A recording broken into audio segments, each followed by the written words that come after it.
যৌথ বাহিনীর ক্যাম্পের পানির ট্যাঙ্কে বিষ। লক্ষ্য কি শুধু হামলা নাকি বড় ধরনের প্রাণহানি?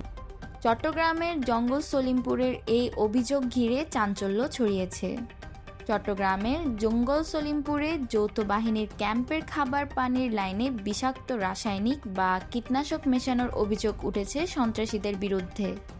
কর্তৃপক্ষের দাবি, দুর্বৃত্তরা পানির পাইপলাইন কেটে ভেতরে বিষাক্ত পদার্থ ঢেলে দেয় এবং বিষয়টি আড়াল করতে পাইপের মুখ পলিথিন দিয়ে ঢেকে রাখে।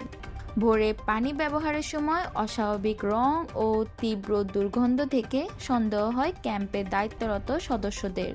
পরে চোখে জ্বালাপোড়া সহ বিভিন্ন উপসর্গ দেখা দিলে বিষয়টি নিশ্চিত হওয়া যায়।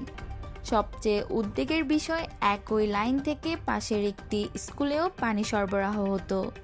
সময় মতো বিষয়টি ধরা পড়ায় বড় ধরনের দুর্ঘটনা এড়ানো গেছে বলে জানিয়েছে কর্তৃপক্ষ। তাদের আরও দাবি, যৌথ বাহিনীকে এলাকা ছাড়তে বাধ্য করে আবারও সন্ত্রাসী কার্যক্রম চালু করাই ছিল এই নাশকতার উদ্দেশ্য। ঘটনার পর নিরাপত্তা জোরদারের পাশাপাশি নিরাপদ পানি ও বিদ্যুতের বিকল্প ব্যবস্থা নেওয়া হয়েছে। তদন্ত শেষে দোষীদের বিরুদ্ধে আইনগত ব্যবস্থা নেওয়া হবে বলে জানিয়েছে সংশ্লিষ্ট কর্তৃপক্ষ।